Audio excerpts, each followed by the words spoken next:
welcome to Turn the Page, the official podcast of the Syosset Public Library.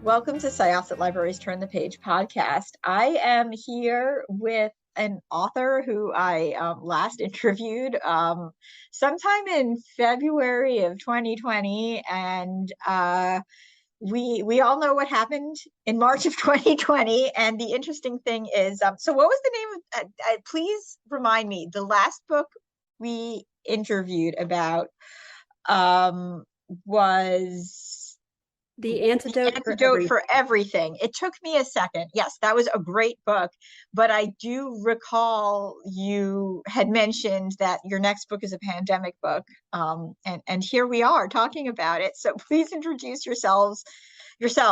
Man, this is a great morning. Please introduce yourself and tell us about Doctors and Friends.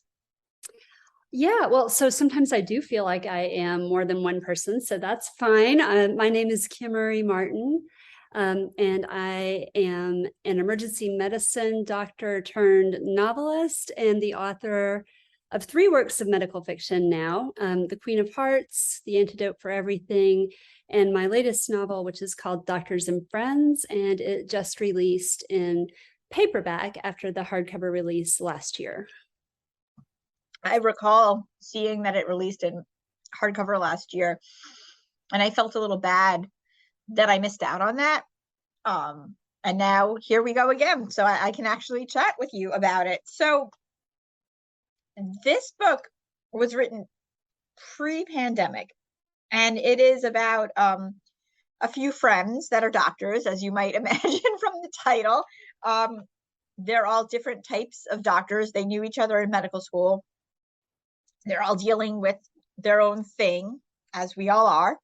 And a pandemic, the atriovirus hits, and things spiral from there.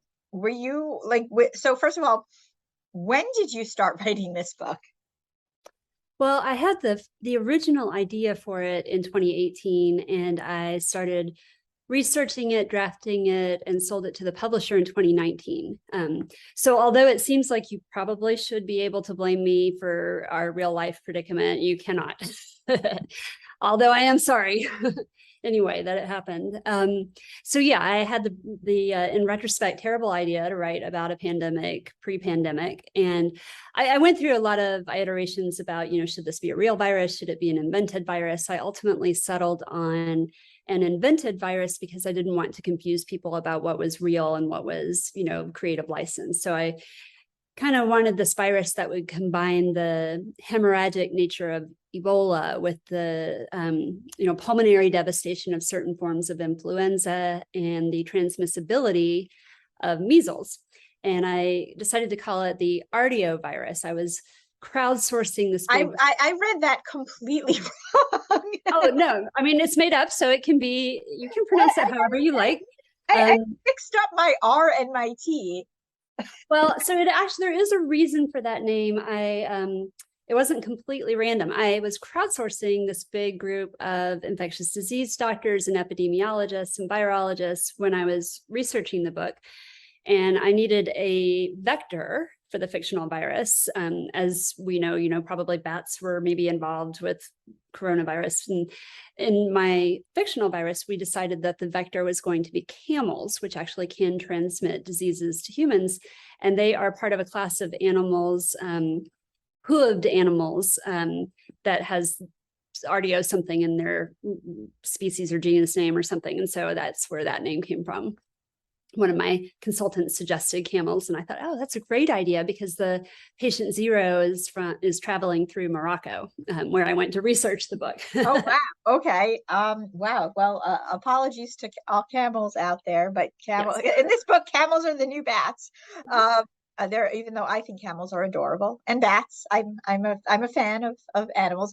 But so first of all, like I think one of the things that I've loved about this book, and also just like reading some of the reception, is a lot of people are saying things like, I thought, oh no, a pandemic book, but then when I read this, it was almost therapeutic. There was so much uncertainty, and I knew people who worked in the medical field during this time, and it was very rough. And in a way, it was almost like, just like, this appreciation of people on the front line from somebody who isn't, reading and really like giving lives to them and giving them, full lives while the world is falling apart. You have like Hannah, for instance, who dealt with fertility issues, which is really upsetting in general. And then all of a sudden, like, hey, guess what? Things are actually working out there, but the world is falling apart. Like, as a mom, that totally hit me really, really hard, because I mean, I remember being like sitting there with my kids and being like, oh man, I am so sorry that this is your life. And then she's also, she works in the medical field. And then, Kira is a mom, but she's an epidemiologist. And then, Compton's an ER doctor. And that was like a whole new, almost like a war zone. So like the three characters that were the main focus of the book and the different points of view, how did you work on making them all distinct voices? Yeah, that's something I had to learn to do as a novelist. You have a tendency to kind of assign everybody your own voice in the beginning. And I will say, it was a bit more natural for me to write the character of Compton, having been an ER doctor myself. And then you have Hannah, who's incredibly sweet and patient. And that one for me was all kinds of difficult to write, because I am none of those things. But I felt like these characters were fairly distinctive in their personalities, and that made it easier. As an author, you really just sort of immerse yourself in whatever you're writing from that character's point of view, and it starts to become more natural to think like them. So Compton's pretty hard charging with a sort of hidden soft interior. She's a little bit saltier. Kira is very logical, kind of dryly funny, very sensible and pragmatic and mechanical almost, and just fiercely intelligent. Hannah is softer and maternal, and ironically, since she's devoted her entire life to delivering other people's babies, she's suffered with infertility and then finds out that she's pregnant right at the onset of this new worldwide pandemic. Yeah. So we had to actually debate whether or not to publish the book, given that it wasn't going to come out until mid-2021. And my editor said, finally, what if you shift the perspective of the book from being just from this one infectious disease doctor, Akira, to showing the perspective of some other kinds of physicians too, because while we will have all lived through a pandemic by the time the book is released, we will not all have lived through a pandemic on the front lines. And maybe people will be more interested in seeing some of how that plays out. 100% came through perfectly. Yeah, she's a good editor. Because but you're a good writer. Yeah. Don't sell yourself short. That's hard to do. Yeah, I am really glad that we made the changes. And also my editor was pretty influential in the ending, because the original ending of the book that I wrote pre-COVID was more medically plausible, but a lot more grim. And even before COVID happened, my editor said, absolutely not. She's like, you need to end this on a note of hope and optimism and give your readers like a little break here. And so I did change the ending, and she was absolutely right that this ending is much better. So there's this is like almost like it's very fleshed out. And another thing that really just kind of worked was how the characters sort of connected through all the chaos. And then, you see characters from previous books, what's going on a little bit. And it really, the sense I got from the people I knew in the medical field was in a way, it was kind of all hands on deck. Like, you heard about these people who hadn't worked in a while coming back, and, just like, I mean, it just sounded exhausting. But then at the same time, and with like the rest of us, you'd catch these glimpses of your friends doing things and how they were doing, and knowing that they weren't doing well. Did you bring some of like that experience? Did you go back to the medical fields during COVID? Did you bring some of that experience into writing this book? Yes and no. I was corresponding with a lot of people. For all of my books, I crowdsourced whatever specialty the characters are. So I was actually communicating with a lot of emergency medicine doctors pre-COVID and then throughout COVID, because we revised the book in the very early part of 2020. I think I didn't actually finish the final draft of it till like maybe May or something. So I was reading a lot of anguished letters from people who were, hardly ever seeing their families and showering in their garages. And, we're just seeing death after death after death after death in those early days. And also the real life virus at that time was so bewildering and different from what we were used to. So I was getting a lot of feedback from all kinds of specialties, actually, at that point. I was not in the emergency department myself anymore. I did offer to go back and wound up actually volunteering in some capacities, including later on I would volunteer in vaccine clinics.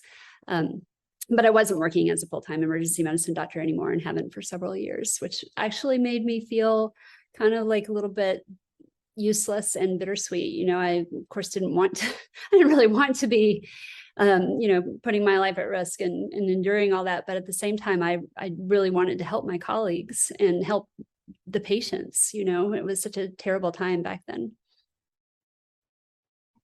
It really was. And were you concerned when the book came out how the reception was going to be? Oh yeah. Yeah, I mean, I think there are kind of two receptions for this book. So one is the like critical attention paid by reviewers and so forth, and that actually turned out to be really positive, and it got starred reviews from all the big things, and some news outlets covered it, and people seemed to think it resonated with people that read it. But it was really hard to get people to read it, and I understand, like, wow, do we ever have severe pandemic fatigue now and at the time of the release of this 4 books? So I think it was kind of a, uphill battle to get anybody interested in it. And I understand. But it really did get some good reception. I mean, like I said, like, I don't know if you read your Goodreads reviews or if you're just like, don't read those. Yeah. But, I mean, every now and then you'd get like a too soon, and I mean, you are far from the first pandemic book to unfortunately have been released during a pandemic. It's just that yours isn't science fiction, or horror, which I think worked in the favor of, genre readers. But it really did get, a lot of people were like, at first I said, oh no, not another pandemic book, but it really was a cathartic read. It was, it humanized a lot of, what was going on. It made me, feel like that, with that need for connection that people had back then. I mean, I don't want to say that there's like a nostalgia for it because it was horrible, but it was like this weird Stockholm syndrome where like you were sympathizing with like not virus but yourself, and like you well, that's a good point. Like you would reach out to your friends, and the one thing you could say is that you would like look at someone through your screen, through Zoom or through FaceTime, and it would be like, yeah, I know, this is awful. And setting a book and having the rotating perspectives and having these 3 women who had like a closeness and have all this stuff going on, it felt very natural. And again, we all kept talking about, the people on the front line. It really was a cathartic read. you're not going to please everybody. A pandemic book post global pandemic is a challenge, but I believe it was met.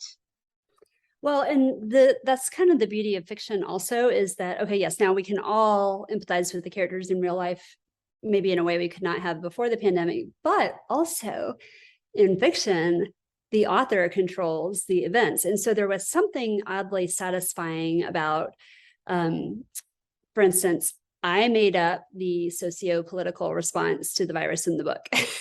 That's one of the things that we talked about. Should we change this to be more reflective of reality? And ultimately we decided, no, let's leave it the way I originally wrote it, as kind of a, what might have been scenario.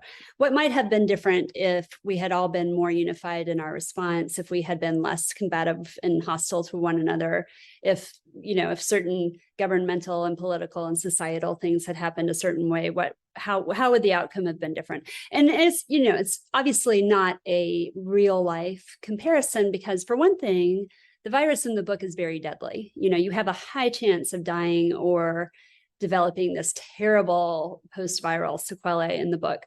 And so that did unify people more. They were more frightened of the virus. What I didn't see coming in real life, of course, was people not believing that the virus was real, or not believing it could affect them or have any long-term consequences or whatever, that the government was controlling it, or any of the things that actually happened in real life. So it was kind of satisfying in a way to have, like, the president of the United States in the book is a very scientifically literate, compassionate woman. Yeah, so, for sure. That felt good, right? Yeah, no, that definitely added something to it, and I felt, I guess it felt, man, it's so weird to think that real life didn't feel grounded. Yes, fiction seems more real sometimes than real life. Yeah, and this, it's funny when you said that. I was like, yeah, actually, I was so engrossed in the relationships between that I'm like, yeah, actually, yeah, that did feel almost like its own fiction in a way, but more grounded. And I guess it, gave a little bit more support, where, again, people I know who were working in the field would be told by, like, their neighbors, like, this is a hoax, and they were like, people are dying in my unit, and I'm not even just talking about the patients. So yeah, that's I don't know that anybody saw that coming. So anyway, so going forward, would you do another book with some of these characters? Is medical fiction still in your wheelhouse? Do you think you would try another book and try not to predict the future? I know everybody asks me, what are you writing about next? Yeah, so I do love writing medical fiction, and my 3 novels thus far have been spinoffs of one another. So they're not a series exactly, but a minor character in one book will become the protagonist of the next book, kind of thing. And so I just finished a 4th manuscript, which is actually wildly different from my first 3. It is not exactly the same genre. It has 4 narrators, 3 of whom are men. It revolves around the biotechnology and financial industries. And there's a really significant 2 significant crimes, including a murder. And so it's very different from my other books, but there is a recurring character from the other books in it. So it is part of the same fictional universe in a way. And then I'm thinking now that the book I write after that one will probably go back to these same female characters, this group of 7 women who were all friends in medical school and who have variously rotated through being the main character in my books. So there's one more I want to write with that series. Yeah, I like the idea of, like what a lot of you and a lot of authors are doing now is having like these orbiting universes almost, where they're not direct sequels, but the characters, like somebody who's a minor character becomes a major character. And in a way, like if you enjoyed the writing and you enjoyed aspects of that universe, it's still there, but you don't necessarily have to remember exactly what happened in the last book it's not like a direct sequel, but it's a very cozy universe. It does present yeah. a challenge, though, I have discovered for writers, which is it's really easy to mess up a timeline that way, or to introduce some like logical impossibility when you're not keeping really close track of that. And I don't keep really close track of that. So I'm sure somebody's going to age dramatically, like 10 years in a month or something in one of these books eventually. And I'm just going to have to deal with the fallout. Did you, did you find writing another book with the multiple perspectives and everything, just the way, like as much as it was with this, did you think that helped you with the one that you're coming out with now? Yeah. So, I mean, you kind of get into a little bit of craft question here. How do writers write? Do we outline? Do we fly by the seat of our pants? And I'm definitely a seat of your pants person. And so I don't outline, and I don't exactly know what's going to happen in a given book at first. And I think all of my books have had at least 2 points of view in them. But the one I just finished has the most at 4 and the most different from me. So it was a little bit more of a technical challenge, but I really enjoyed it. Yeah, you went from like 3 to 4, right? Is what you were saying. Yeah. Yeah. And men too, and men that work in fields in which I do not work.